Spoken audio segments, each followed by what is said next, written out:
Olá a todos, sejam bem-vindos ao podcast Contabilidade Trocada por Miúdos.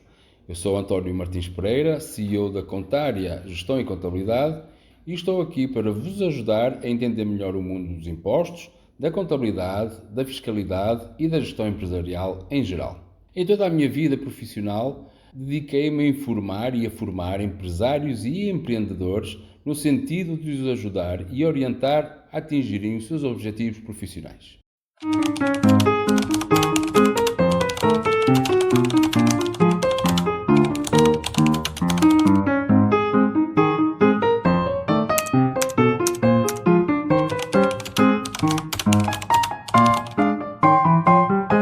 Hoje vamos falar sobre um tema que todos nós, trabalhadores, enfrentamos em algum momento: as faltas ao trabalho.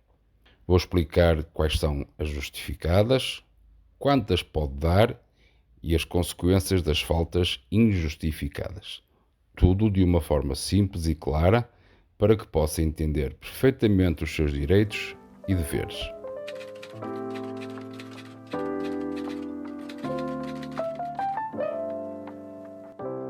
As faltas ao trabalho são, infelizmente, inevitáveis. Todos nós já tivemos de faltar ao trabalho por diversos motivos, seja por doença, por luto ou outro tipo de emergências. No entanto, nem sempre é fácil perceber quais são as faltas que podem ser justificadas, quantas podemos dar e quais delas resultam numa perda de remuneração. Mas vamos então começar pelo básico. O que diz a lei?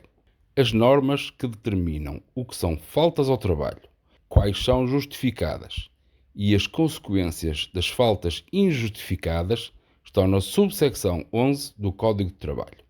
Segundo a lei, uma falta acontece sempre que o trabalhador está ausente do local de trabalho durante o período normal de trabalho diário. Se faltar apenas algumas horas em dias diferentes, esses períodos de tempo são somados para determinar a falta. Mas então, quais são as faltas justificadas? Bom, as faltas justificadas são aquelas autorizadas pelo empregador ou que ocorrem em situações específicas previstas na lei. Vamos ver algumas delas. Falecimento de cônjuge ou familiar. O trabalhador pode faltar por falecimento de cônjuge ou familiar, o número de dias é que varia. 20 dias para filhos, enteados e cônjuge não separado de pessoas e bens, também para pessoa com quem tenha vivido em união de facto ou em economia comum. 5 dias para mãe, pai e sogros, ou seja, parente ou afim no primeiro grau de linha reta. 2 dias por morte de parentes a partir do segundo grau na linha reta, como avós, bisavós, netos e bisnetos. Familiares do companheiro a partir do segundo grau da linha reta, parentes e afins do segundo grau na linha colateral, isto é, irmãos e cunhados. Atenção que também se aplica numa situação de união de facto. Há ainda 3 dias de luto por interrupção voluntária de gravidez ou de aborto espontâneo, quer para a trabalhadora, quer para o pai. A seguir temos as faltas dadas por motivo de casamento. O trabalhador pode faltar 15 dias seguidos, que devem ser comunicados ao empregador com pelo menos 5 dias de antecedência. Temos também a prestação de provas. Os trabalhadores estudantes podem faltar para fazer exames nos dias das provas e no dia anterior. Podem faltar tantos dias quantas as provas a prestar, mas não podem exceder 4 dias por disciplina por ano letivo. As faltas devido a doença, acidente ou cumprimento de uma obrigação legal são justificadas. Isso inclui prescrição médica, procriação medicamente assistida e cumprimento de obrigações legais, como por exemplo, estar presente numa audiência de tribunal. O trabalhador também pode faltar justificadamente para cuidar de filhos menores de 12 anos, ou com deficiência, ou com doença crónica até 30 dias por ano. Para filhos com 12 ou mais anos, pode faltar até 15 dias por ano. Atenção, que estes 30 ou 15 dias acresce um dia por cada filho. No caso de assistência a netos, os avós podem faltar até 30 dias consecutivos após o nascimento de um neto, se este viver com eles e for filho de adolescente com menos de 16 anos. Também pode faltar para cuidar de netos menores em caso de doença ou acidente, se os pais não puderem. Já a assistência a membro do agregado familiar, o trabalhador pode faltar até 15 dias por ano para assistir a cônjuges, unidos de facto, pais, sogros e avós, ou irmãos e cunhados em caso de doença ou acidente. Pode faltar mais 15 dias se o cônjuge ou unido de facto tiver deficiência ou doença crónica. Também pode faltar até 4 horas por trimestre para se deslocar à escola dos filhos menores para reuniões ou outros assuntos escolares. Por outro lado, se o trabalhador fizer parte de uma estrutura de representação coletiva, como sindicato ou comissão de trabalhadores, pode faltar justificadamente para desempenhar funções relacionadas com esse cargo. E se o trabalhador for candidato a um cargo público, pode faltar durante o período legal de campanha eleitoral. Mas como podem estas faltas ao trabalho ser justificadas? Bom, se a falta for previsível, deve comunicá-lo ao empregador com pelo menos 5 dias de antecedência.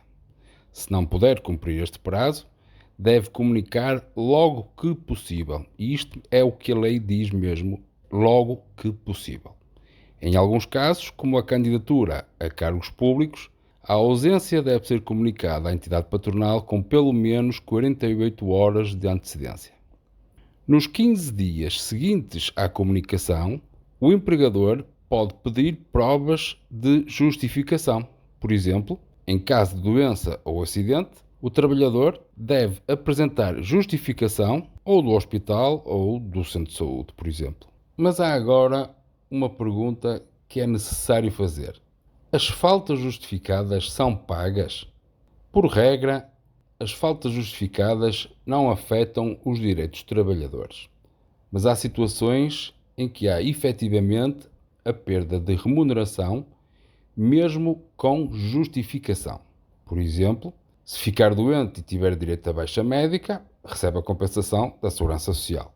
O mesmo acontece com faltas por acidente de trabalho, se tiver direito a subsídio ou o seguro. As faltas para assistência a membros do agregado familiar ou autorizadas pelo empregador também podem implicar perda de vencimento, salvo se houver outra prática na empresa. Ter sido esclarecedor quanto às faltas justificadas. Vamos agora falar um pouco sobre as faltas não justificadas. As faltas não justificadas violam o dever de assiduidade e resultam num corte no vencimento mensal, ou seja, os dias de ausência passam a ser dias não remunerados. Estas faltas também não contam para efeitos de antiguidade. Além disso, se faltar sem justificação no dia antes ou depois de um fim de semana ou feriado, saiba que está a cometer uma infração grave. E atenção aos atrasos. Se chegar ao emprego com um atraso superior a 1 hora, o empregador pode não aceitar que trabalhe o resto do dia. Já os atrasos superiores a meia hora podem resultar em dispensar o trabalhador durante a manhã ou a tarde. As faltas não justificadas podem levar a consequências sérias, como despedimento por justa causa se causarem prejuízos ou riscos graves para a empresa. Além disso, se o trabalhador faltar 10 dias úteis consecutivos sem justificação, isso leva a um despedimento justificado, pois a lei considera haver abandono do posto de trabalho. Para terminar, queria apenas dizer que é importante estar ciente dos seus direitos e dos seus deveres em relação às faltas ao trabalho. As faltas justificadas são permitidas em várias situações, mas devem ser comunicadas e justificadas atempadamente. As faltas não justificadas, por outro lado, podem resultar em perda de remuneração e, em casos graves, em despedimento por justa causa. Espero que este episódio vos tenha sido útil. Estou disponível para quaisquer dúvidas, questões e sugestões para o meu e-mail antonio.pereira@contaria.com ou através das minhas redes sociais como o LinkedIn, Instagram ou Facebook. Basta procurar por António Martins Pereira que me irão encontrar. Muito obrigado por ouvirem. Não se esqueçam de partilhar este podcast com os vossos amigos e familiares. Até ao próximo episódio, onde continuaremos a explorar mais temas importantes da contabilidade, mas trocada por miúdos.